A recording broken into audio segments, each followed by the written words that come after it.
Good afternoon. We'll call this hearing to order, and I appreciate all of our witnesses being here. Regulations can have benefits.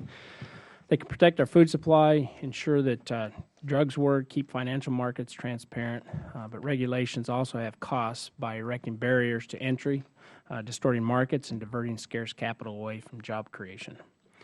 These costs are compounded for small businesses because of the disproportionate impact of federal rules on their operations. Reasonable regulation requires agencies to balance the intended benefits against the economic costs of the new rules that they impose. Historically, federal agencies appear to be much better at uncovering the benefits of regulations than calculating the costs. Of course, this makes selecting the appropriate balance needed to protect the public more difficult, particularly since most businesses subject to regulation are small businesses. In 1980, Congress decided to realign this agency balancing effort. It enacted the Regulatory Flexibility Act, or the RFA, which requires agencies to consider the effects of their rules on small businesses and other entities. Since the RFA's enactment, President Clinton, President George W. Bush, and President Obama all have restated the importance of the RFA and the need to unburden small businesses from unnecessary and duplicative programs.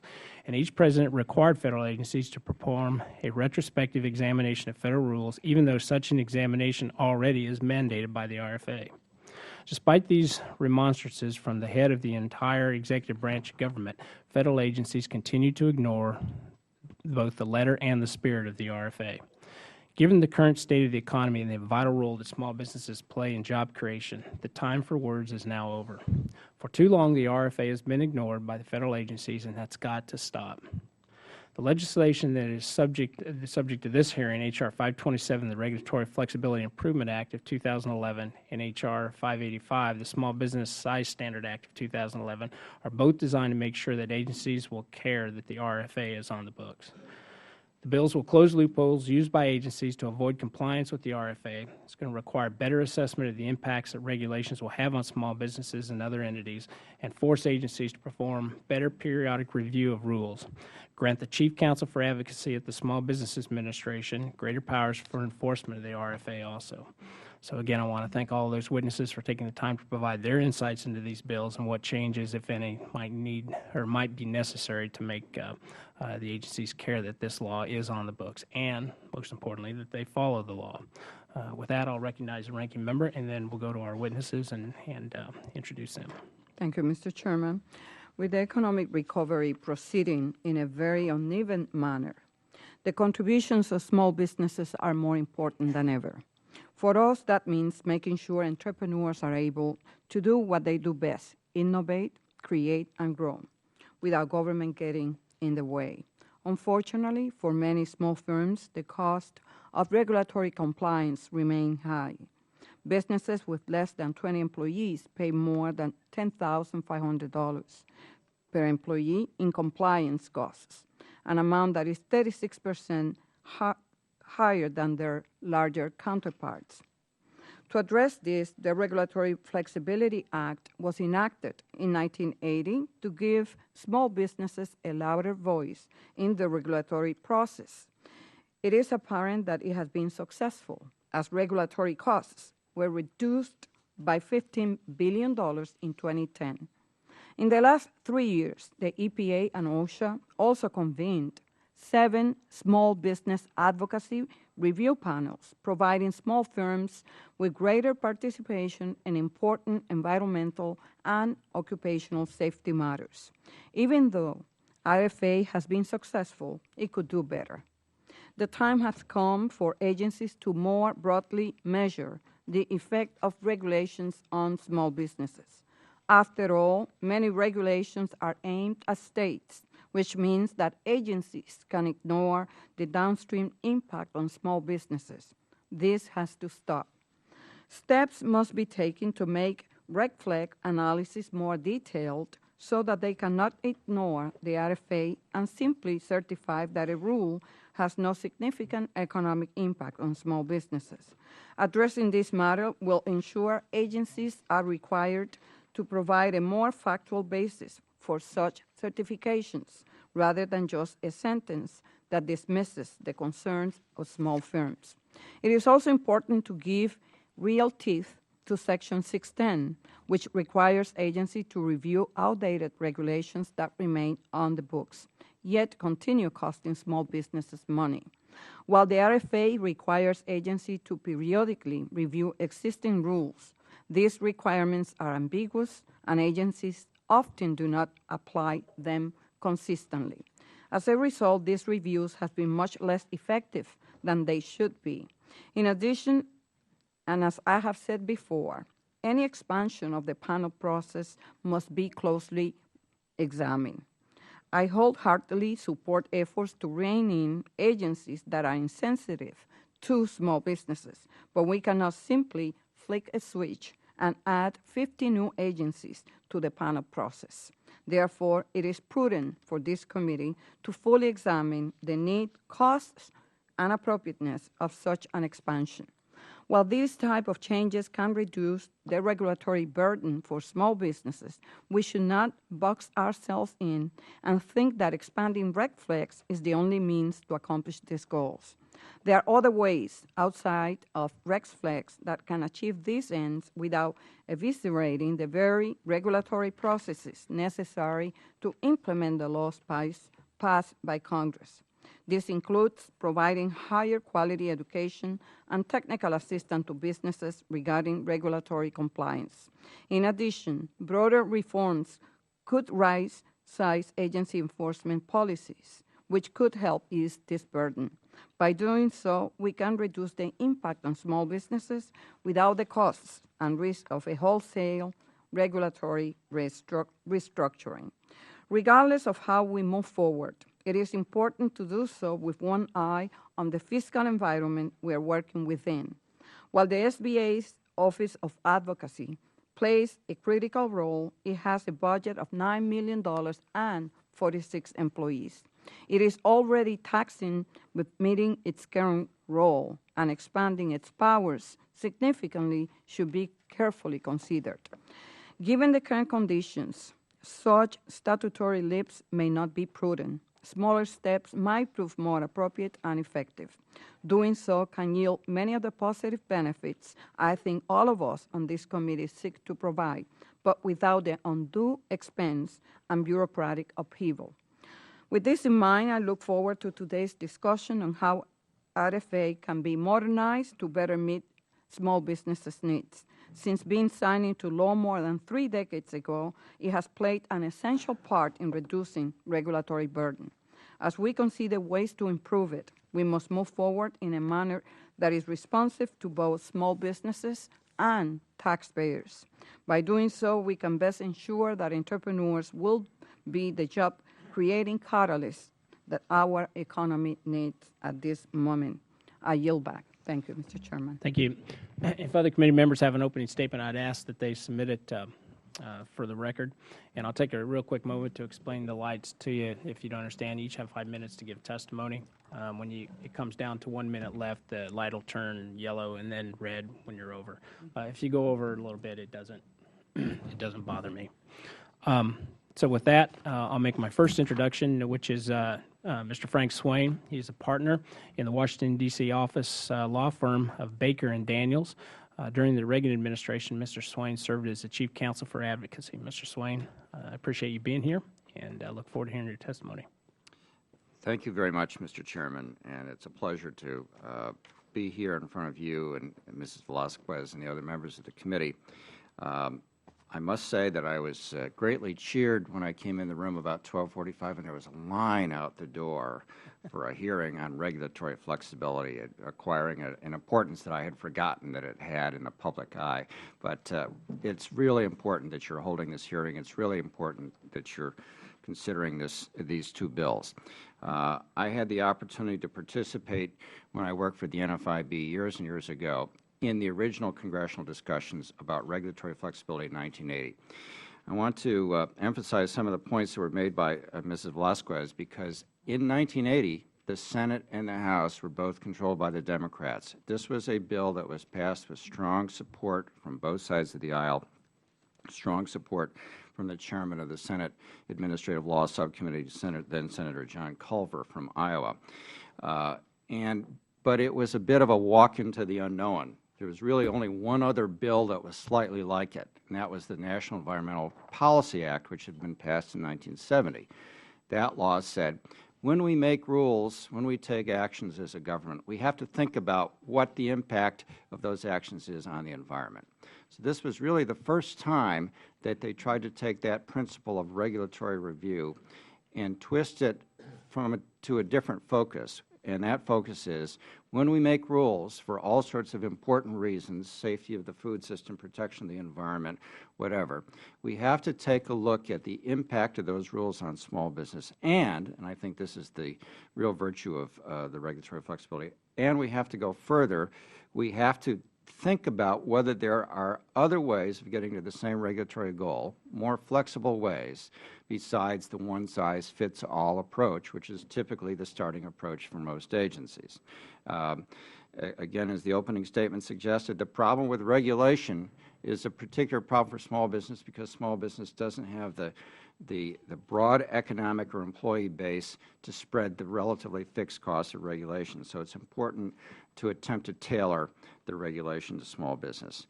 My statement mostly addresses issues relating to the regulatory flexibility analysis, which is what was the state of the law when I served as Chief Counsel. I don't have personally as much experience with the panel review process, and so I'll defer to others on the panel that are more experienced with that. But it's really important to note that we do achieve a balance between a better Regulatory Flexibility Act that is less easily avoided by agencies and the very real dynamics of getting regulatory decisions made in some sort of prompt and efficient way. That is becoming an issue, particularly an issue involving science and technology, drug and medical device development. And so we do have to maintain a balance, but I think that if we can swing the balance of the current law more towards tightening up some of the ambiguities that were inevitable 30 years ago when we were sort of guessing at what might work, that will make a real difference as far as small business is concerned. I detailed in my statement 5 or 6 specific issues.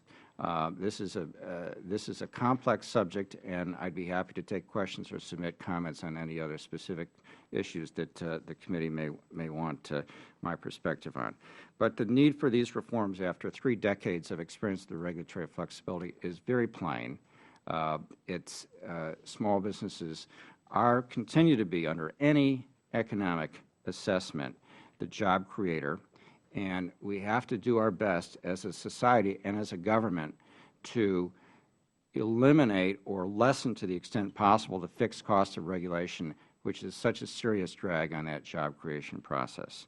I'd be asked that my statement be received in the record, and I'd be happy to submit any further comments or respond to questions. Thank you very much. Thank you, Mr. Swain.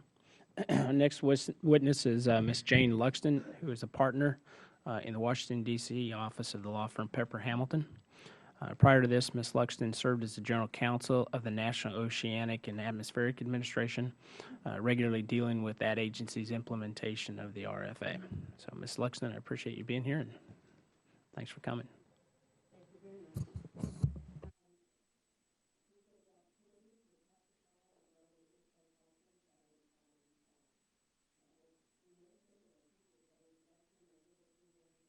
Public service and also private sector experience. And during the course of both of those types of experience, I've had a fair amount of exposure to small business issues, the Office of Advocacy and the workings of the Reg Flex Act, and also SBREFA, which is the panel process that Mr. Swain referred to.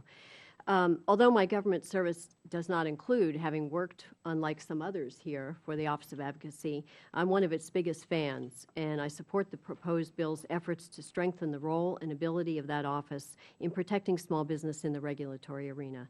In particular, H.R. 527 addresses some of the major concerns that have gotten in the way of effective help to small business entities.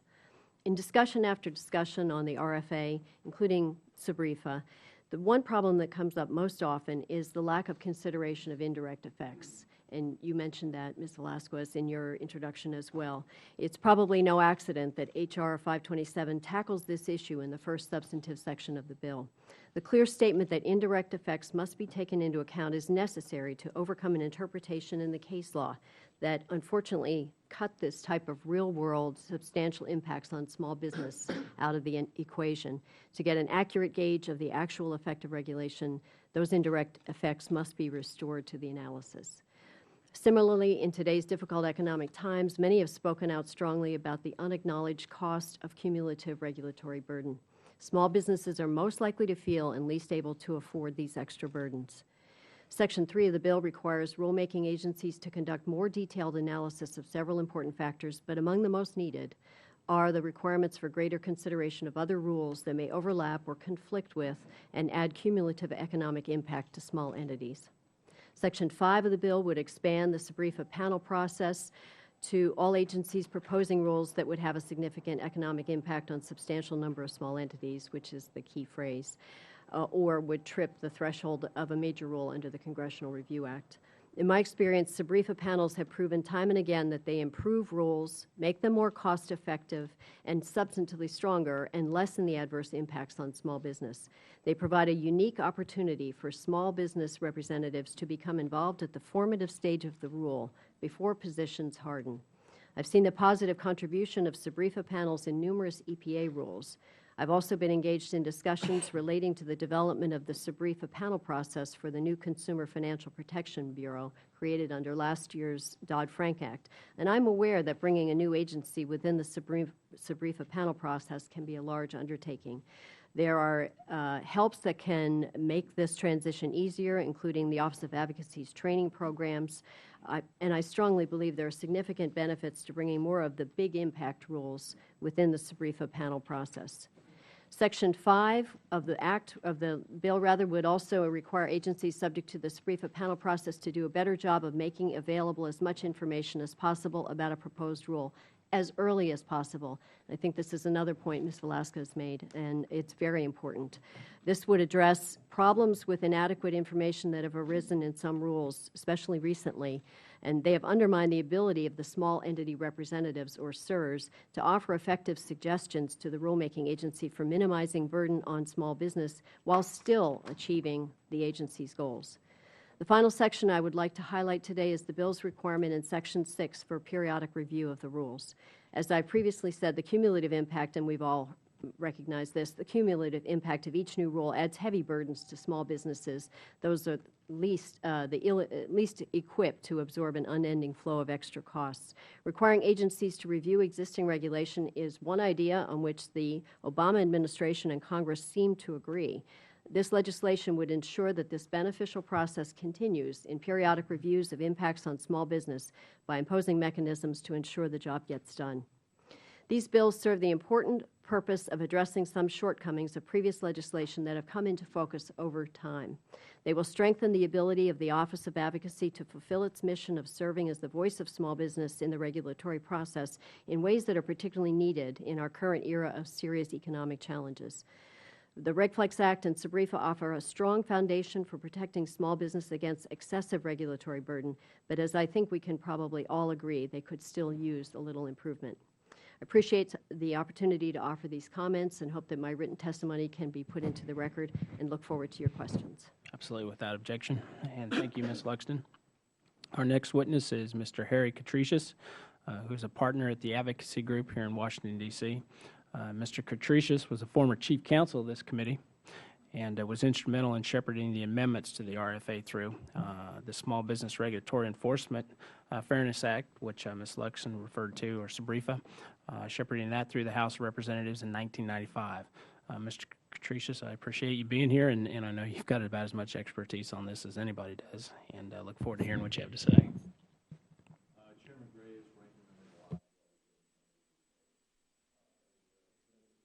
I appear here today to discuss. We've got mics now. I know. Modern age. Motor vehicles, too. I appear here today to discuss my experience in several regulatory reform efforts that have been undertaken by this committee over more than a quarter century. and to lend my strong support for committee and congressional action on H.R. 527 and H.R. 585. First of all, I want to thank the committee for inviting me to testify today. As you mentioned, for me, this is like old home week. For approximately 10 years, or about 1/6 of my life, I had the privilege and honor of serving as the Republican Chief Counsel of this committee. I served under 3 different chairmen and 2 different ranking members during the 1990s. I look back on my time with this committee as a true high point of my career. For the freshman members of this committee, I want you to know that your time on this committee will prove to be some of the best time you will have as a member of the House. This has always been a committee where partisan acrimony has been mostly left at the front door. Throughout the 1990s and continuing to this day, I enjoy excellent working relationships with my peers and former peers on the Democratic staff of this committee and with the committee's Democratic members. This rich history of bipartisanship stands out most in the area of the many regulatory reform efforts undertaken by this committee going back to its very creation as a standing committee of the House in the 1970s. Former members of this committee make up a virtual who's who of the legislative branch. Several current and former U.S. Senators have served on this committee when they were in the House, such as Rob Portman, Ron Wyden, and John Thune, just to name a few. House Speaker Boehner was a member of this committee. John Dingell was a member of this committee for several years. And Dave Camp, currently the chairman of the Ways and Means Committee, served on this committee during his early years in the House. While several regulatory reform efforts were undertaken by this committee's historical predecessor, the Select Committee on Small Business, which existed from 1941 to 1974, the real heavy work of regulatory reform began with those committee members that were first elected in 1976. 2 freshman members of that class stand out in my memory as 2 of the hardest working advocates for true regulatory reform. They are Andy Ireland, then a Democratic member from Florida, who later switched parties, and Ike Skelton, a Democratic member from Missouri. Andy Ireland is actually here today, and I'm very, very pleased that he could attend. These 2 members, along with many others, were the driving force behind what came to be the Regulatory Flexibility Act of 1980. Another driving force that has been mentioned is, in this effort was Senator John Culver. As a member of the Senate Judiciary Committee, Senator Culver was instrumental in pushing the RFA to eventual passage. I'm proud to say that John Culver is a friend of mine also, and we actually worked together for over 6 years at Aaron Fox. I still see him regularly. He's a great human being.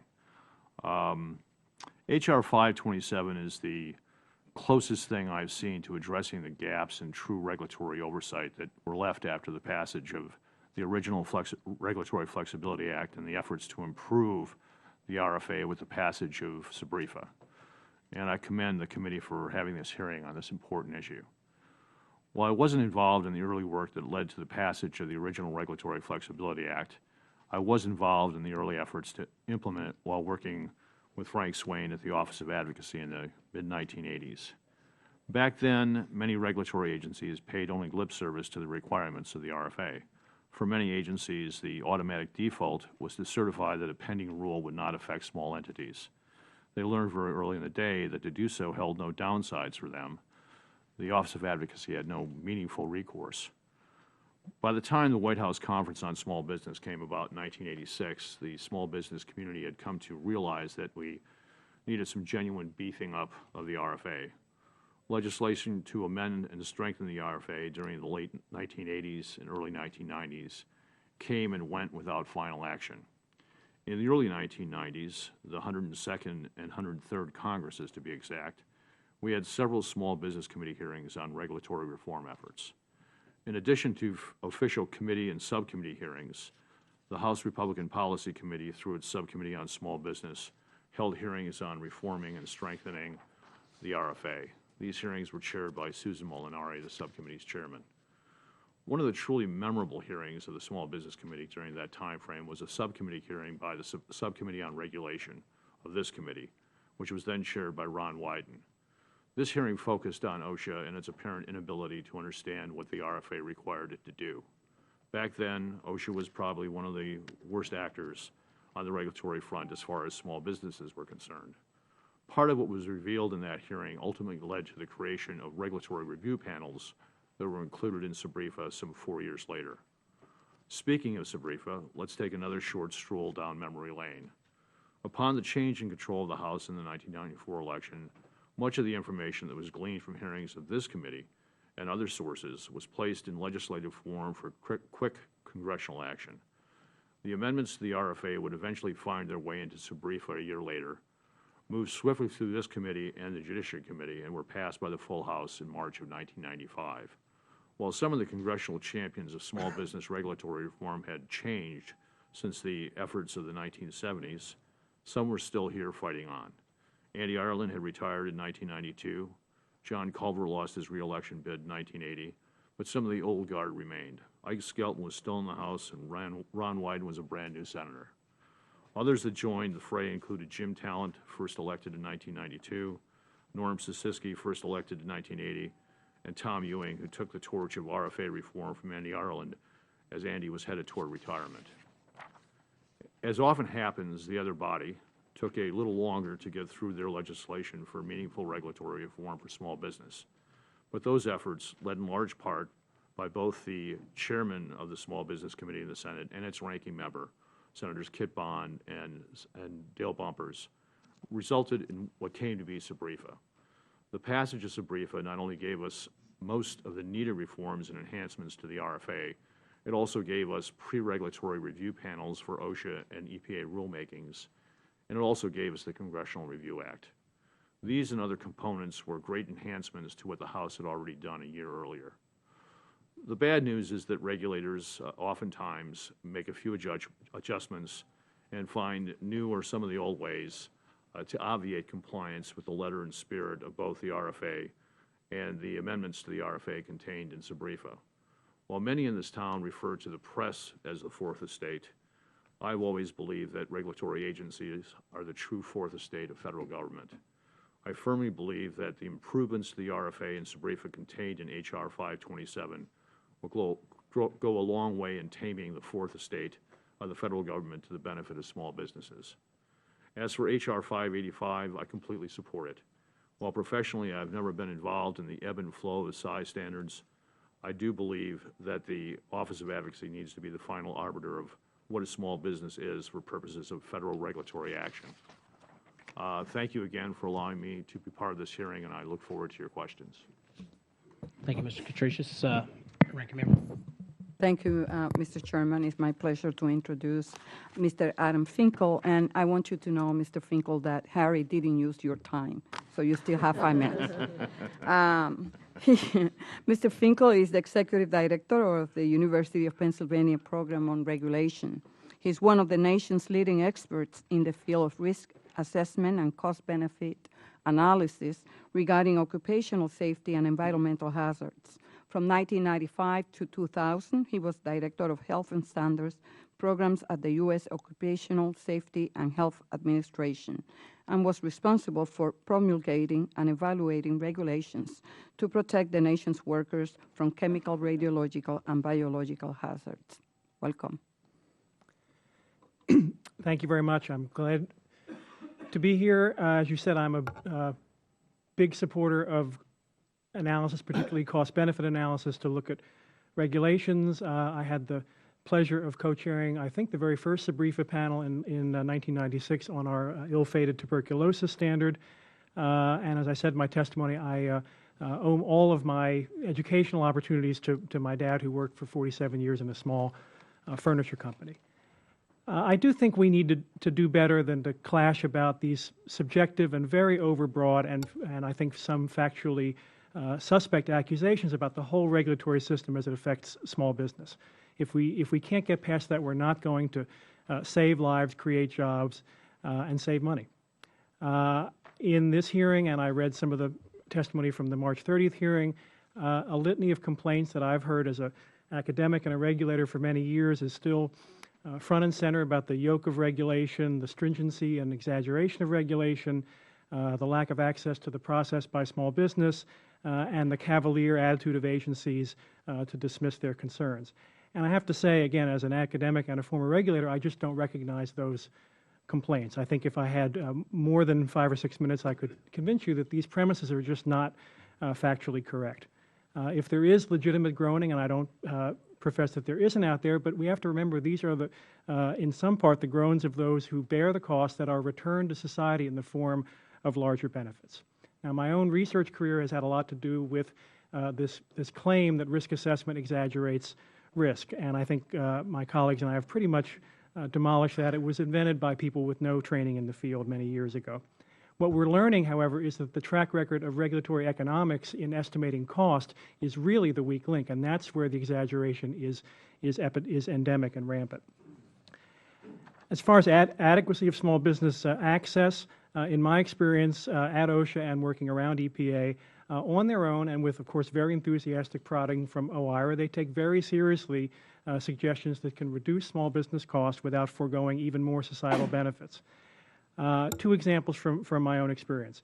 After I left OSHA, but I've followed the rule and read up on it, the chromium standard that OSHA issued in 2006, by my count, there were 38 recommendations from the SBREFA panel, and 34 of them were accepted.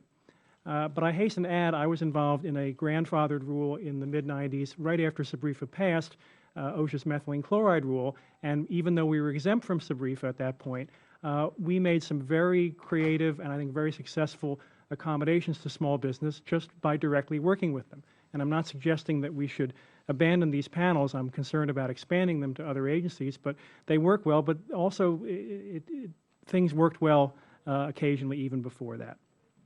So my basic message is that there are many other more pressing needs in regulatory analysis and risk management than these attempts, however well-meaning they are, to do yet more for one of the most favored constituencies in the process. I think my main concerns about H.R. 527 are really twofold. One is that I'm an analyst, but analyses cost money and they take time.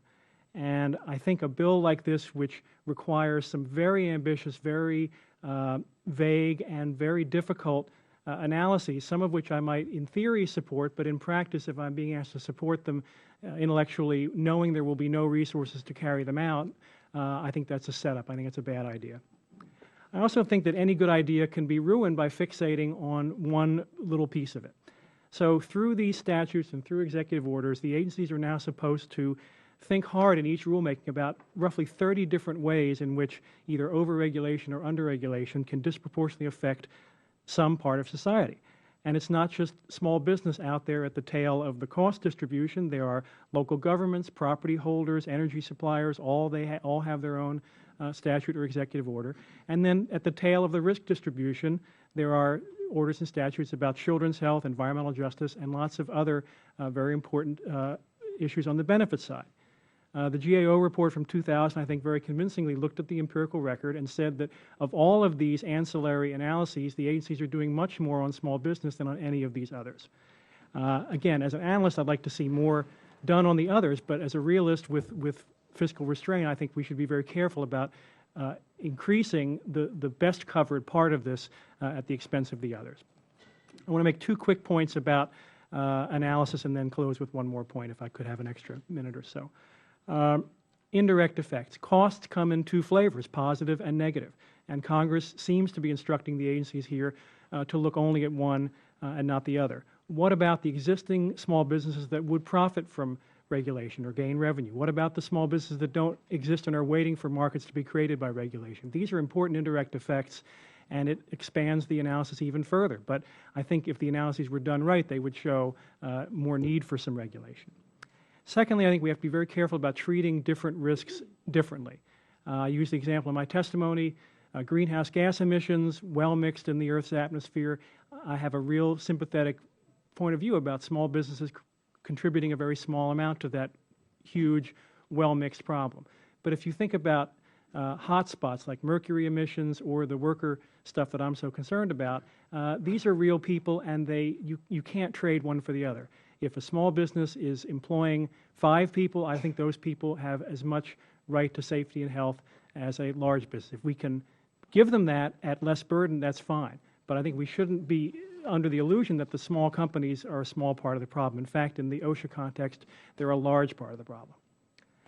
And then so I made a few suggestions for some process improvement, but I just did want to close for a second with a real concern I have from my days as a regulator. I think the agencies have to be cautioned by Congress not to give small business relief to all business. And again, I go back to the OSHA Chromium standard. I have talked about it as one of the most shameful standards ever issued by a federal agency. It's tragically weak, and the reason it's weak is that a couple thousand small businesses out of 500,000 establishments needed some relief, and rather than giving it targeted to them, OSHA let the exposure limit go up from the proposal by a factor of 5, and from what I thought as a risk assessor, it should have been by a factor of 20. Two sizes sometimes fit all, and we ought to be creative enough to give small business relief where it's due. Thank you. We'll now move into questions, and I'll start with Mr. Kaufman. Thank you, Mr. Chairman. I have a question for each member of the panel, and that is, how much responsibility do you give Congress versus the agencies with rulemaking authority in terms of placing the burdens on small business? Do you think it's poorly written legislation, too broad directives given to the regulatory authorities? Obviously, when we look at the recently Healthcare Affordability Act, that had a 1099 provision in it that we found was incredibly burdensome to small businesses, but the Congress then stepped in and repealed that particular provision. Talk about that line of responsibility between Congress in terms of writing legislation and the rulemaking authority. Could the Congress of the United States do a better job? Are we giving far too much discretion? Mr. Swain. That's a key question, Congressman, and I don't have a single answer on it. I think it's almost inevitable, given some of the complexity of some of the subjects that the Congress is dealing with, that you have to essentially kick the can over to the agencies and say, come up with the specific details. It's very hard, as you would know much better than I, to achieve closure sometimes on merely general principles, let alone the highly specific details. That said, I think that the Congress can give direction, can, through committee reports and other mechanisms, advise the agency of its general intentions as to what it would like the agency to do and what it wants the agency to be aware of. And Congress could probably do more along those lines. I won't get into the details about whether courts pay attention to that sort of non-legislative direction. Sometimes they do, sometimes they don't. But I think to the extent that in the real world we have complex problems and the Congress cannot inevitably make every detailed decision on every issue, you will have to always give some discretion to agencies, but you can certainly always give them your intentions as to how they should exercise that discretion. Thank you. Ms. Luxton. Thank you, Congressman. It's by its nature an iterative process. When a problem comes up and requires a solution, you only have the information available at that time. The legislation we're looking at today is an example of this. Problems have emerged over time, partly through just the natural way the statute and regulations have been implemented. So I think we just have to assume it's going to be imperfect. It's easier to do iterations in regulation than it is to pass a new act. But occasionally, it will be necessary to pause and look at new legislation to cure some of the problems that could not have been anticipated. Thank you. One of the things that we kicked around in the early 90s was whether or not Congress should have something similar to the Regulatory Flexibility Act applied to them. A good example of how it would look is what we have now in committee reports, where there has to be a statement that there are no unfunded mandates, in the particular piece of legislation. You can't do that on the cheap, though. I mean, we have the Congressional Budget Office, we have GAO, and trying to have that kind of assessment before you actually move legislation would slow down the legislative process, I think. And but it's been something that's been discussed. A former member of this committee, Sue Kelly from New York, came up with an idea back in the mid to late 90s of having a regulatory review mechanism housed, I think, over at the Library of Congress that would serve a parallel function to the Congressional Budget Office to look at what kind of regulations would flow from particular kinds of legislation. And this is something that is worth exploring and worth discussing with, I guess, the Rules Committee about whether or not you could have that kind of requirement before you go forward. Thank you. As a regulator, I always thought that, and I worked in an agency, OSHA, that had an old statute that hasn't been substantively amended in many years, and EPA has many more, but they are broad discretionary statutes. I always felt that between the statutes, the appropriations riders, the reports, and the judicial review, we had the right kind of circumscribed discretion. I think ultimately you want agencies to be subject to judicial review, but to have the discretion to do some of the things that you're asking them to do today, which is to look carefully at more nuanced impacts than the broad statutes really allow them to do. Another final point. One of the problems historically has been the IRS, and the IRS calling everything that they have an interpretive rule. If you had some mechanism within the legislative process that would lay out the regulatory balancing, I think that would cut off the ability of the IRS to go to that default of everything's an interpretive rule. Thank you, Mr. Chairman. I yield back. Ranking Member Velasquez. Thank you, Mr. Chairman. Let me take this opportunity to thank all the witnesses for your testimony. Mr. Swain, in 2004, this committee had a hearing on similar legislation, and at that time, a former Chief Counsel said that it will cost between $2.5 and $3 million per year. We also received a letter from the then current Chief Counsel stating that external consultants and additional economists will need to be hired at a potential cost of more than $400,000 a year. Now, if we expand the panel process government-wide, we will bring in more than 50 new agencies, not just the 3 that were contemplated in 2004. At that time, he said that it will cost between $2.5 – $3 million. Given this, bringing in 50 new agencies, what is your rough estimate of the annual costs for applying the panel process government-wide? Congresswoman, I'm not trying to be coy, but I don't think I was any of those people that you quoted, because I haven't No, you were not. I haven't had any direct personal experience with the panel process. It didn't begin until after my tenure was up. It will there will be significant costs. Obviously, if you extend it to all agencies, and there's a fixed cost with doing the panel, but not all agencies have such a busy legislative regulatory agenda as OSHA and EPA. There may be agencies that theoretically it could be extended to that only issue 1 or 2 rules a year that are significant to small business. But what about IRS, CMS? They issue rules? Well, they most certainly do, and I think that IRS is as I stated in my written statement, and as I stated in the hearings in 2004, I think IRS is a special issue and deserves special attention. Given the legislation that we have in front of us, considering today in this hearing, and the budget that the Advocacy Office has of only $9 million, 46 employees, do you think, and this legislation doesn't provide for more money, how do you think it will undertake the new responsibility that are given?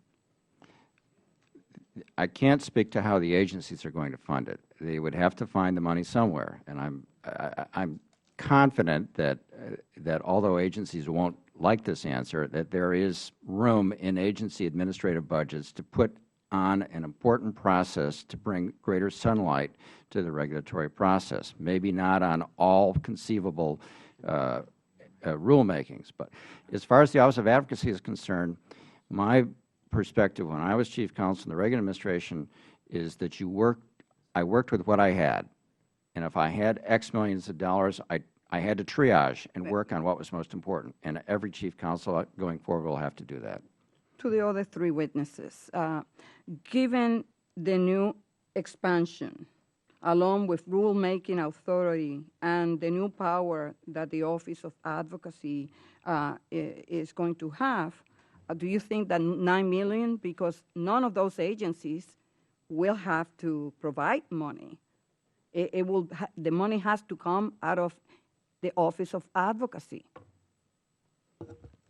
I think that. Do you think it's sufficient with the current budget? Because this doesn't provide for new money. I don't think you necessarily have to take the panel review process to all Federal agencies. We can, start down that road and try to get there eventually. There are certain agencies that really don't write a lot of rules, as Frank said. They're more adjudicatory agencies. And an example would be the Federal Trade Commission. It's much more of a adjudicatory agency. Yes, they do have some rules, but I don't think people are going to be kept up at night by whether or not the mattress labeling, regulation Harry, is. you were here for a long time. Yeah. You know how this institution works. Yes. My question is simple. And you know how much respect I have for you. And let me just say, as Chief Counsel of this committee, you were not only the Chief Counsel for the Republicans, you provided counsel for everyone. You were fair, and we really appreciated that, and we welcome you back. But if we're going to we're going to create a superpower agency here with all this new authority that is given to the Office of Advocacy, and bringing all these new agencies into the panel review process. My question to you is, 46 employees and $9 million will do it? I don't think 46 employees and $9 million will do it. Okay, thank you. Yeah, I think it's Finkel. clear that advocacy would have to provide more staff and more money if they were going to do it well. As far as what Mr. Swain said, I agree. There are little bits of wiggle room in all budgets. The question is, what should those little extra bits be used for? When I hear 46 employees, I can't help but think of the staff I used to have, which was just about that much. And we, in our heart of hearts and with a lot of scientific evidence, believed that our mission involved the premature mortality of about 60,000 Americans a year in the workplace from chronic exposures. And we worked with what we had. I wish as a citizen that office had more. I don't think there's going to be new money, but if there is, I wouldn't put it in small business advocacy. I think the panels themselves can be done selectively, and each marginal panel would not be that expensive. But a wholesale expansion is going to cost the agencies money and SBA money. HR 527 effectively expand the panel process government-wide. And some have recommended expanding the panel process in a more incremental manner. Doing so could reduce costs while focusing initially on the agencies that have the greatest track record of burdening small businesses. If we took such approach, which three agencies would you add first? I would probably start with the IRS. We tried to add them in 1998, I believe, to the panel review process. It was mostly a fight between this committee and the Ways and Means Committee, and we all know how that usually turns out. And possibly some of the component agencies at the Department of the Interior, just in terms of water issues and land use issues. Those are two that come to mind off the top of my head. Okay. Mr. Finkel, you work at OSHA on some of the SBREFA panels. What do you think worked and what missed the mark? Again, my experience was that whether it was through a panel, through notice and comment, which we always have, the agencies always have, it is a second bite at the apple, as it were, or through pre-settlement discussions after litigation's been filed. It was always frustrating to be accused of not listening when the reality was once in a while we simply just didn't agree. And I think one of the things that didn't work well from both sides was the insistence of the small entity reps in turning these panels into sort of a science court where they would argue about a chemical being carcinogenic or not. And there's plenty of room for that in notice and comment. It was frustrating for me as a regulator to have that time spent arguing about biochemistry when we could have been working together creatively to talk about reducing burden. Thank you. Thank you, Mr. Chairman. Ms. Somers. Thank you, Mr. Chairman. Mr. Finkel, my questions are for you, and I'd like to thank the entire panel for being here today for this. I'm a little confused, Mr. Finkel, about where we're at and where your position is. I mean, I think you're stating wholeheartedly that you believe in regulation as it is. Is that correct? And that the opportunity to try to fine-tune some of that is not necessarily what you think of. Is that correct? No, I believe in smart regulation. I believe we have a lot of unfinished business to do to protect consumers and workers and the environment. But I believe that I'm an analyst, so I believe that we ought to be looking more carefully and harder at not just total cost and total benefit, but at real people who are affected both economically and. Are you aware that we have had an unemployment rate of 9.1% that's been sustained for about 23 months now? I know where you're going with that, and I think the evidence that in any significant amount that rate has anything whatsoever to do with health, safety, and environmental regulation is thinner than thin ice. Well, let me just tell you my own experience then.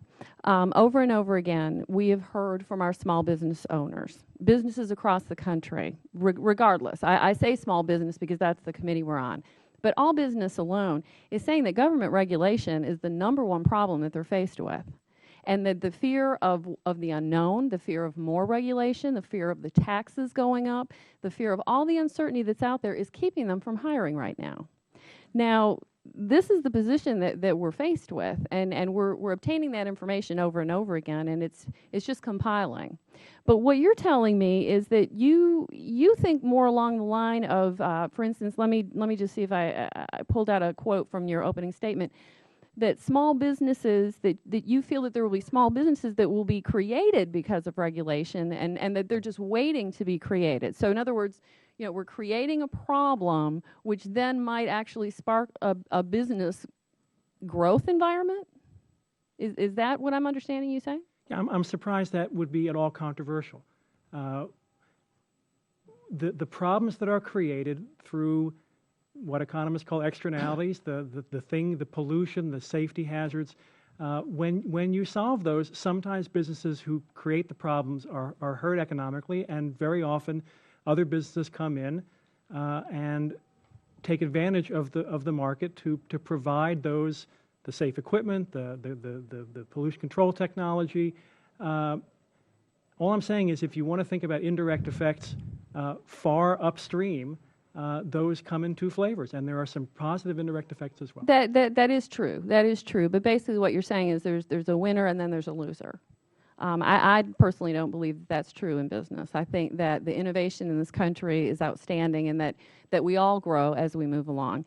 I have a question too. You had said that you didn't necessarily feel that it was just large corporations, that small businesses are sometimes the bigger culprit of some of these. Can you expand on that? Well, again, in my area, there are studies that suggest that in a lot of industrial sectors, the occupational fatality rate is 6 or 8 times higher in small establishments than in large ones. Now, it doesn't say we should come down like a ton of bricks on small establishments, but the reality is these are dangerous places to work. In some cases, they are contributing to pollution in others, and I just try to distinguish between, yes, efficiency is a great idea, and you go for the big sources, but it's a different problem if everybody's putting CO2 in the atmosphere. You go after the bigs first because you get most of your benefit there. But if everybody is causing grave risk to their employees, you don't necessarily only care about big employers. Last question. Do you believe in global warming? I'm not a climate scientist, but I've worked among them for many years, and yes, of course I do. Okay, thank you. Thank you. I yield back, Mr. Chairman. Mr. Owens? Thank you, Mr. Chairman. We've had some discussion about the Internal Revenue Service today and the regulations that it generates, and in a former life I had some experience with that. Isn't the solution there a revamping of the tax code and a lessening and potentially the removal of the various tax expenditures, which probably results in a substantial amount of regulation issuance? And that if we did that, we would both simplify the tax code and reduce the number of regulations. I'll throw that out to whomever would like to take the opportunity to answer that. Congressman, I would be a fan of simplification of the tax code, and you're correct that a lot of the regulatory issues come up because of the particular interpretations of all of the statutes. And as you know, the IRS actually makes most of its decisions in a slightly less formal way, involving so-called private letter rulings and other mechanisms which aren't even regulatory in the legal nature, but still are a pretty clear indication of what the IRS thinks. And there's absolutely no public review process on that mechanism. So if the Congress were to make a very simplified tax code, it should be followed up with clear small business analytic requirements for the minimal regulations that would be necessary under that new tax code. Thank you. When we talk about small business and we talk about size, determination of what represents or is a small business, do we not also have another factor, and that goes to whether or not that business may be located in a rural or an urban setting in terms of its impact on the local economy, on the local ecology? And I'd be interested to hear the thoughts about how we deal with that breakdown as well as the size of the businesses. I don't think there's any distinctions in the rulemaking process now for rural-based businesses versus urban-based businesses. Should there be? Well, one might suggest that, in certain rural settings, trying to get the expertise engaged to respond to a rulemaking might be a little bit more difficult.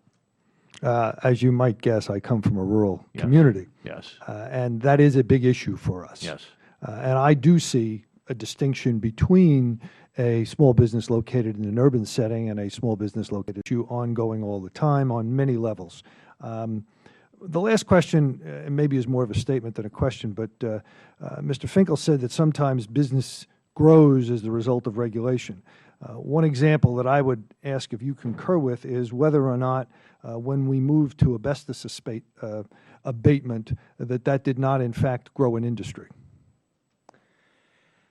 Well, that's a controversial, touchy example that I've written about a little bit. Yeah, I think it did create some winners and losers, both I think on the economic front and on the health and safety front. That was not a star-studded effort, and I think we've learned from some of the overreaction and some of the overreaching on that. I do want to say that I think you've got a really good point about urban-rural distinctions, and there are lots of other distinctions. And I'm not sure I think that SBA should necessarily get involved in creating subcategories alongside their size standards, but I think it gets to what I was saying earlier about these 29 other things that agencies are supposed to think about. And there's environmental justice, and there are lots of other executive orders, and maybe there should even be more to encourage agencies to think about not just this one constituency who everyone here is very interested in, but there are lots of others.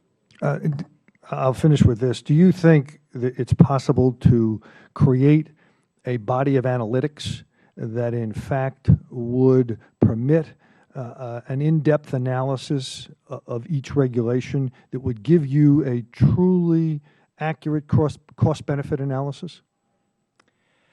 Well, I certainly hope so, and I think I've seen the field get a lot better, and of course a lot of that needs to come from outside the government. With limited governmental resources, that's what a lot of people are trying to do. The science and the economics only takes you so far, and it should not be determinative, but we've gotten an awful lot better in 30 years, and there are ways to go, especially I think on the cost side, where we just wait till the end of the process and come up with numbers. Thank you very much. I yield back. Mr. Landry. Mr. Chairman, Dr. Finkel, let me tell you about a conversation I had last week with a very successful business owner in my district. He had sold his business. He had created hundreds of jobs, and he was under non-compete. When that non-compete ended, him and his partner decided to go back in the drilling business. And when they sat down and put their profile together on how they wanted to put their business and move it forward, they decided that they were going to build the largest shallow water drilling barge in the world, and one of the most advanced. And when they looked at the cost, because we got a lot of fab yards in my district, at the cost and amount of regulations and red tape that they had to do to build that barge, they decided that they were going to build that barge in Singapore. And while they were contemplating the construction of this barge and then where they were going to implement this barge, where they were going to put it out for contract, they got a proposal to purchase a drilling company, an American drilling company, for about 60% of the cost of the drilling barge that they were going to build. And they made a determination that they didn't want to do business in America anymore, that they were going to build this barge in Singapore, and they were going to float it and send it to Nigeria to drill, because it's more business-friendly in Nigeria than it is in this country. And I can tell you that the OSHA regulations are destroying our fabrication yards down there. So we're not on thin ice, we're on thick ice. In fact, it's so ridiculous that during the BP oil spill, they would make the shrimpers come in during the daytime because it was too hot for them to collect oil on the water. And when the shrimper said, it makes more sense for us to collect this oil at night, they said regulations don't allow that. Now tell me how regulations are not smothering our economy. I got to tell you, we just have to agree to disagree, but you're going to have to put more real-life examples in front of me as how those OSHA regs are trumping the unemployment, are not causing the unemployment rate to be 9% or greater, which is really not 9%, it's really 14% or greater. It's just that those people are not looking for work anymore.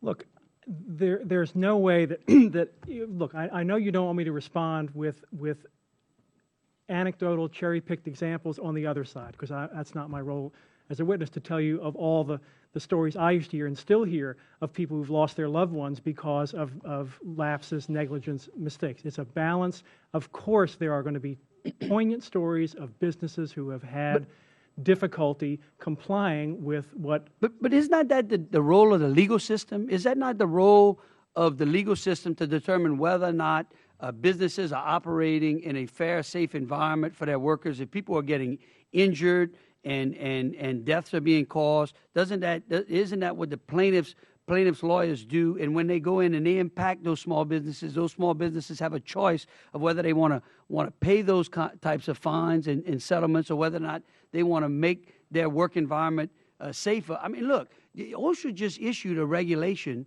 where our welders are now going to have to wear long sleeve Nomex outfits that don't breathe, and it's 110 degrees in the shade in Louisiana. How do we keep working under those conditions? There's no waiver for that. What do we do?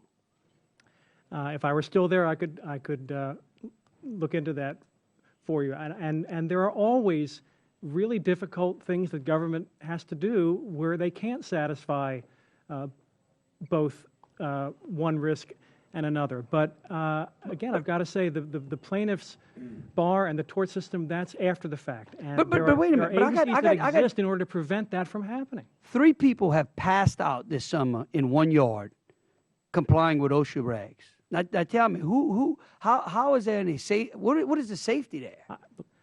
I know that OSHA just put out last week, I don't follow them week to week, but this is the week, or 2 weeks ago, they put out a whole set of interpretation and guidance on heat stress. They're very aware that some of these, it's hard to be safe and cool at the same time. It's hard to be wearing a respirator to protect your lungs and have to breathe through dusty respirator. There are all kinds of very difficult choices where if we had a little more technological innovation, we could solve some of these problems. But again, it's hard to work and earn a living under those regulations. That's what it's hard to do. And it's hard to earn a living if you've been amputated or passed away too. Mr. Tipton?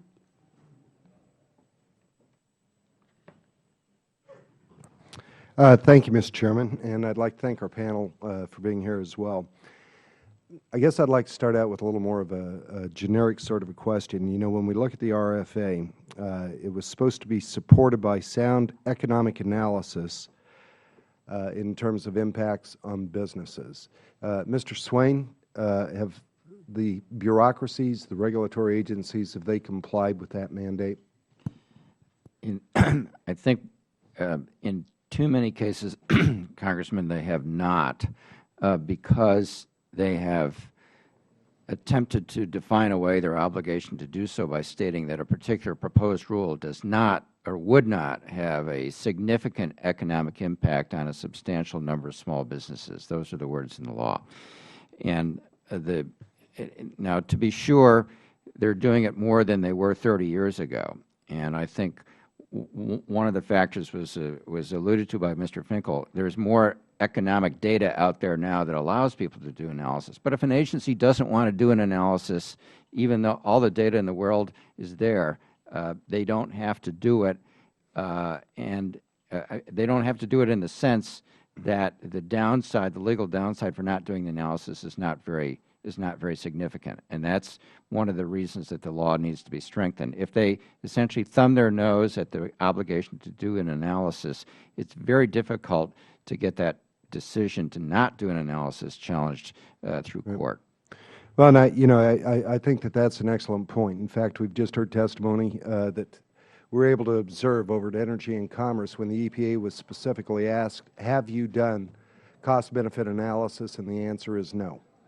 Ultimately, Mr. Finkel, I'm kind of curious. You'd had an experience with OSHA. Can you give me some examples where OSHA went in to help rather than fine and punish? Or did it always be accompanied by a fine?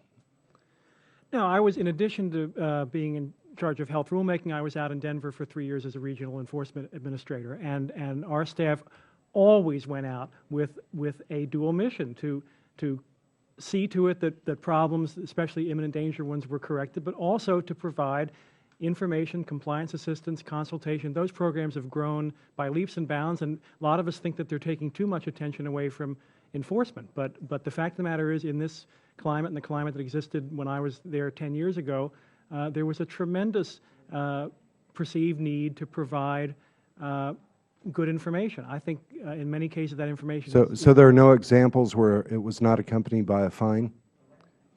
Oh, there are plenty of examples where OSHA has an entire consultation program that is not permitted to That's levy voluntary fines. to come in when they do in and do an inspection. Is that always accompanied by a fine? No, consultation is separate, and it's is employer driven, and they can ask for it for free anytime they want. And there's not only can they not fine, but they can't pick up the phone and call us and say, No, I'm talking about when they actually come in to do an inspection, not with voluntary compliance when you invite them about 25% of OSHA inspections now result in no fines. Now, that should be because there are no problems. But if you're asking me, are there places where OSHA looks the other way? No, I hope not. There are instances where fines are reduced by 90% for small business, where fines are extended off in time, where willful citations are reclassified as non-willful in order to get some abatement and get some cooperation. Okay. Can you give me an example where an OSHA regulation has helped a business grow? I think every one of them has in some way. The vinyl chloride rule way back in the 80s caused pollution control technology. Did it help those businesses grow? Well, actually, in that case, it actually, you want to talk about how wrong economic analyses can be. Not only did that regulation and others like it help other businesses, it actually helped the affected entities grow because they were so wrong about whether it would cost them money. They saved money in recovered product that was greater than the installation of the equipment to recover the product. Sometimes business needs a little wake-up call. I mean, government aren't prognosticators, but once in a while it works out that there are $20 bills lying around and people aren't picking up. I'll tell you, just kind of personal experience when OSHA came into my business, we had a tipping hazard. Pallets were stacked one on top of another, and the regulator had said they were stacked 15 feet high, and she was the expert. Unfortunately, the ceiling was 8 foot high. So that was some of the actual experience that we've had.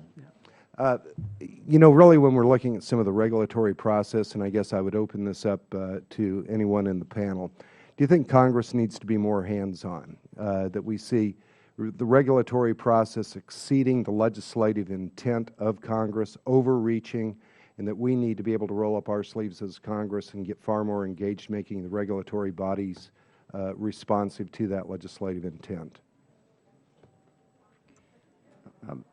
I'd like to say yes, Congressman, and let me also mention, while you're on OSHA, one of the problems that's, in my view, that typifies OSHA, and it's not the only agency, is that many of the regulatory actions that we sort of think as regulatory in the big picture sense are determined by OSHA not to be regulatory, but to be enforcement actions and enforcement protocols. They'll put out a statement saying we're going to enforce this kind of violation and we're not going to enforce this kind of violation. Those statements are completely exempt from any analytic requirement. And in fact, I read a case, a federal case involving the steel foundry business, in which the court, probably accurately from a legal perspective, said this particular practice by OSHA is not challengeable in court because it's not a regulatory challenge, it's simply an enforcement practice, so go complain to the agency or go complain to the Congress. Before I move to Mr. West, I want to clarify one thing, and this question is for Mr. Finkel, and then I'd like for Mr. Catricius to follow up. But you talk as if implementing this legislation and requiring the agencies to follow the Regulatory Flexibility Act and examine how this is going to affect small business, that somehow this is going to prevent the regulation from going into effect. My question to you is, does this in any way prevent an agency from implementing a rule or regulation as a result of studying it?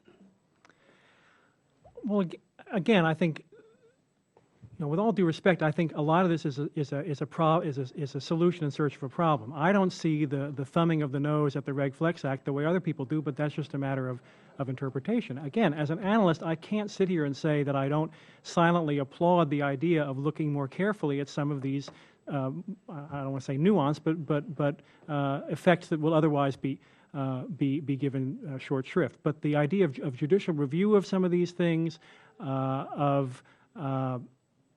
Chief Counsel for Advocacy picking the panelists and writing the SBREFA report, I've got to say I read the hearing memo that you put out, and I don't begrudge at all your view about the dynamics here, but it struck me as a punitive.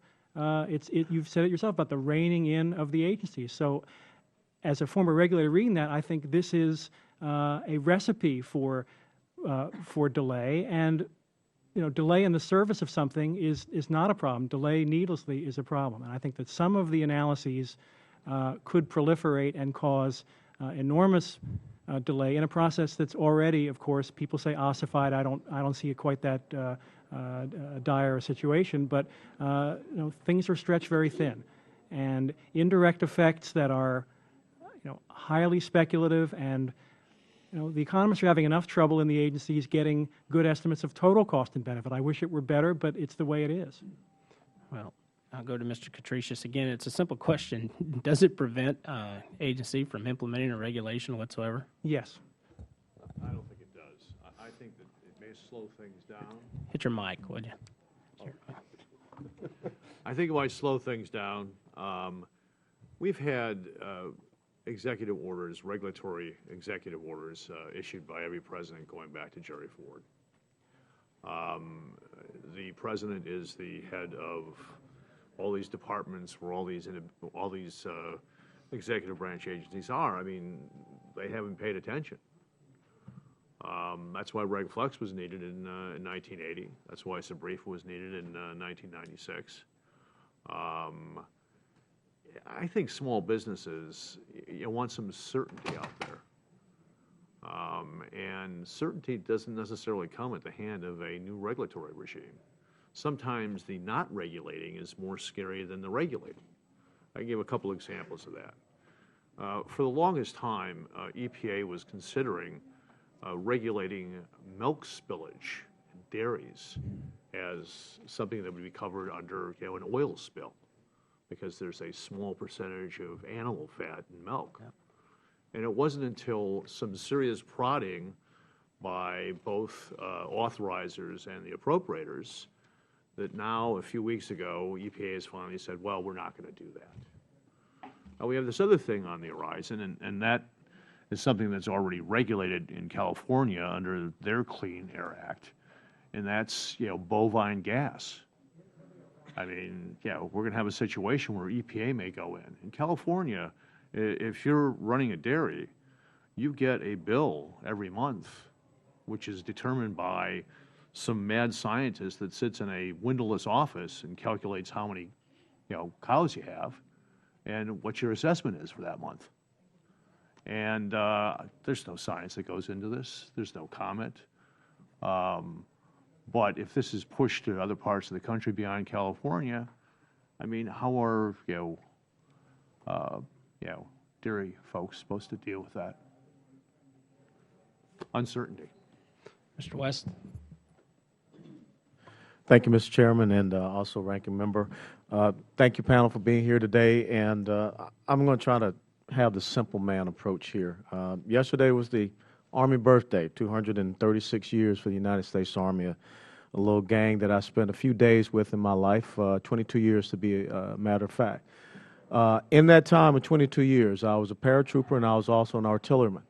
And one of the things that we had in our military was that if something were to come down from the institution of the airborne school or the artillery school, a new regulation, a new piece of doctrine, what have you, before it was implemented, they would send it out into the field, as we would call it, to make sure that the people who would have to implement this new regulation, new doctrine, new piece of equipment, what was their assessment of it? I mean, would this be something that would work? Now, my question is simple. Is that the type of process that we have here with regulation, whereby we send these things out to the field to get a bottom-up assessment before we implement it? The whole notion of the SBREFA review panels was so that we could have a conversation with a regulatory agency before pen was put to paper. The concern was that there would be some pride of authorship once we went to a preliminary rule stage or a proposal of a rulemaking. And I think that that is similar to what you're suggesting here. But are we doing that? We're doing it, yes or no? We're doing it at OSHA and EPA because it's required of them. Would the gentleman yield? I certainly will. You're the ranking member. Yes. I follow chain of command. I'm glad to hear that. I take orders well, ma'am. Yes, there is communication once a regulation is going to be an agency. It's known as notice and comment, isn't it? Thank you. Thank you for yielding. Thank you. So this is once this regulation is identified, or is it going to be implemented? there's different ways. There could be an advance notice of proposed rulemaking, which occurs in very large undertakings. It could just be a notice of proposed rulemaking. For people that are in, law firms, accounting firms, et cetera, they have the resources to see these things coming. Your average small business, they don't have the resources to see these things coming. They might belong to a trade association that does, et cetera. I mean, the gentleman on the other side of the aisle, the suggestion of some distinction between rural-based businesses and urban-based businesses is a good one in that regard, because somebody that is out there in a rural community is not going to have, unless they have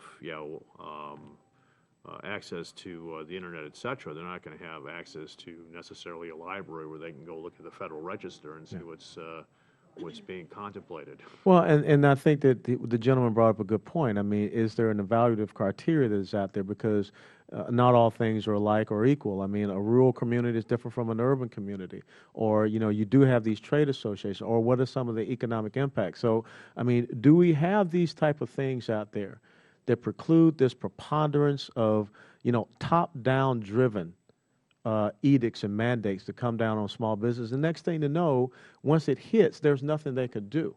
And I think it comes back to this, predictability and certainty thing that you talked about. If I may address that, the distinction, I think, is very important between what a SBREFA panel does and the later time when a rule is proposed.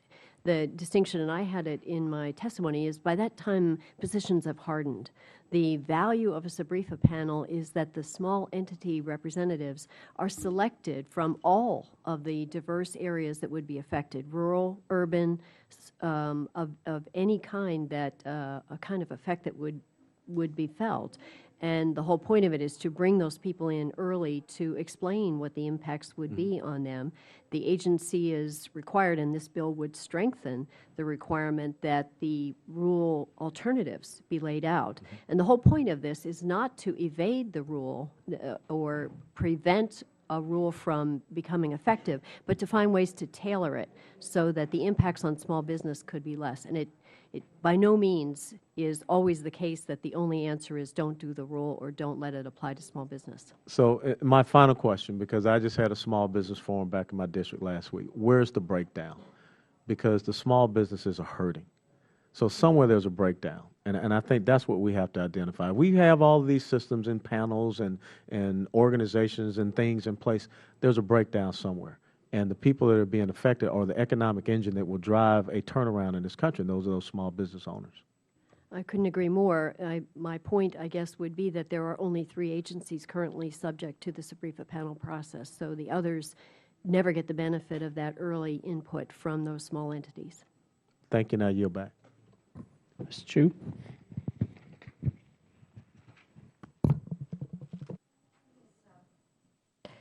Dr. Finkel, you developed several product stewardship partnerships involving government, large manufacturers, and small businesses who purchase a hazardous product and expose their workers to it. And you also talked about how when you were at OSHA, you partnered with the Insulation Manufacturers Association, so a rule on fiberglass insulation wasn't necessary. I think it's really great when the public and private sector can work together like that. How do we promote more of these product stewardship partnerships so that government and businesses can work together? I wish I knew the answer to that. I was very frustrated that some of the ideas that my colleagues and I had at that period of time, frankly, they seemed a little, were viewed with some suspicion by, I was a career person, but they were viewed by some suspicion by the political appointees in the Clinton administration, but I was involved in I survived the transition, of course, to George W. Bush, and immediately they were seen, the same ideas were seen as way too aggressive. So they never really got, I think, their due.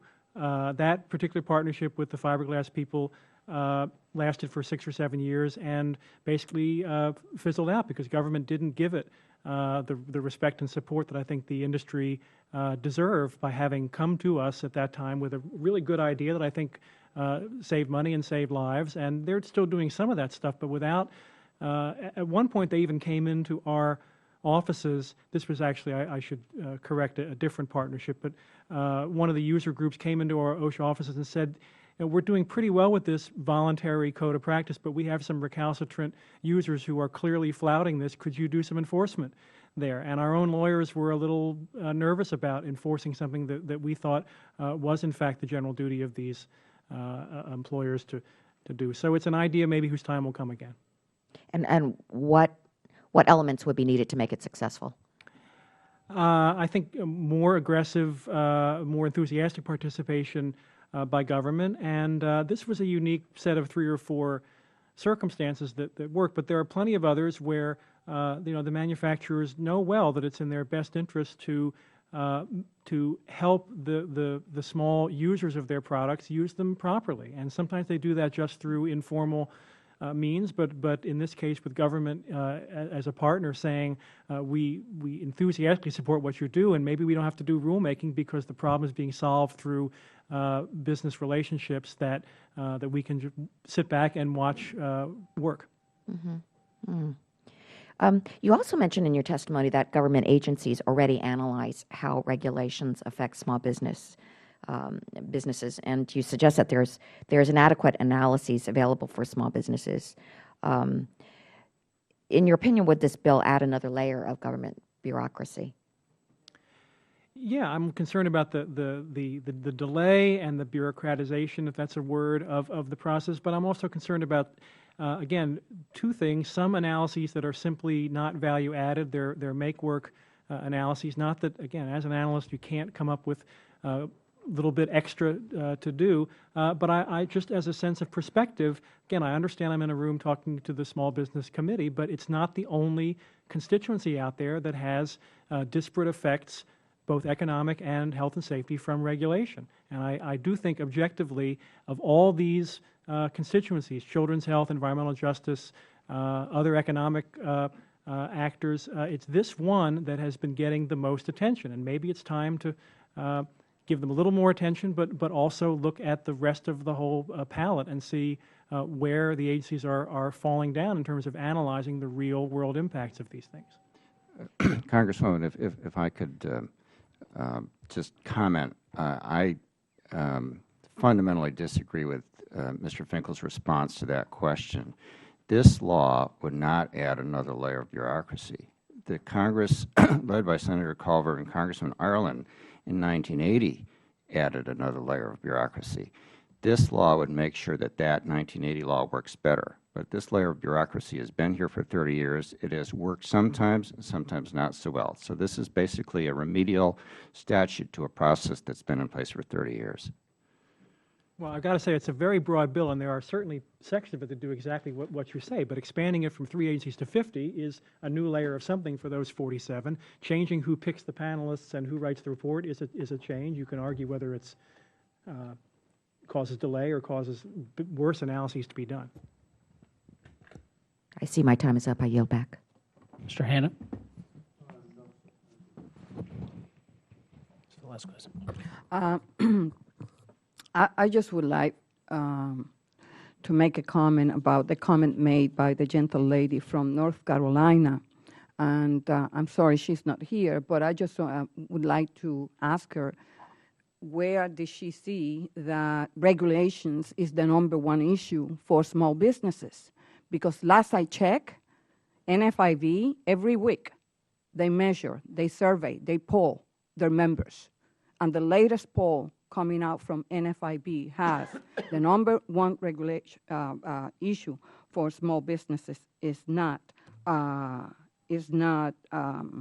regulations, and is sales. Okay, that's the #1 issue from NFIB. And then the U.S. Chamber of Commerce later survey showed that also regulations come in 3. And for NFIB, #3. So if we're going to come here and say that the #1 issue for small businesses is regulation. Based on the facts, I don't think that it really reflects the reality. 2 weeks ago, members were saying that CDFI is a FDIC is an office under the jurisdiction and responsibility of the Department of Treasury. It's an independent agency, and that should be on the record. And I would like to ask unanimous consent to enter into the record the 2 surveys conducted by NFIB and U.S. Chamber of Commerce. Without objection. Thank you. Mr. Finkel, the legislation gives Chevron deference to advocacy's rulemaking regarding red flags, and this will likely extend to advocacy's opinion as to whether an agency has in fact complied. Are there any drawbacks to giving such immense power to advocacy?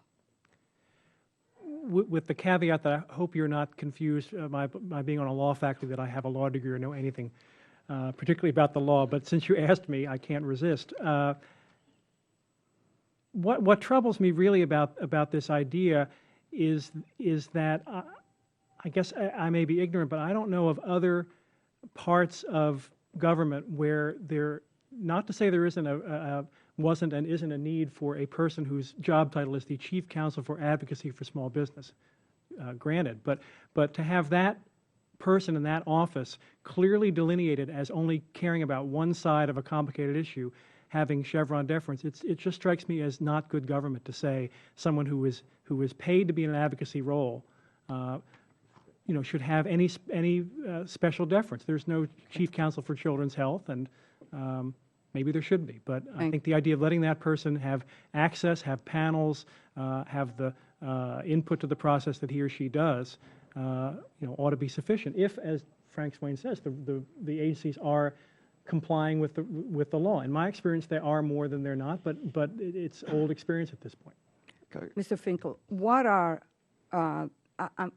the more significant indirect costs to small businesses, and most importantly, the economic benefits to small businesses from regulations? Well, this gets back to what the congressperson from North Carolina seemed so quizzical about, but I think there have not been such studies done, really.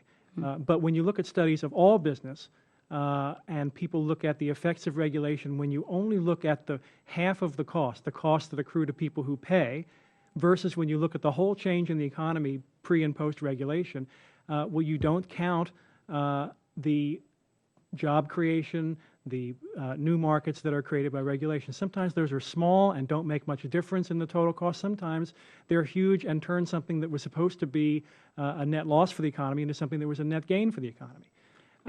Am I in favor of agencies having to look at those impacts? On balance, I think not, because the academicians are not doing a good job when they have infinite time and sometimes sources of money. For free and quickly, you're not going to get good answers to those questions. Thank you. Mr. Swain, in 2004, the Chief Counsel, and you were not, I want to make clear, testified before this committee saying, and I quote, that vesting the authority to determine size standards to advocacy may cause confusion over which SBA office determines size standards. He followed by saying that he did not, and I quote, believe the proposed language will benefit small entities.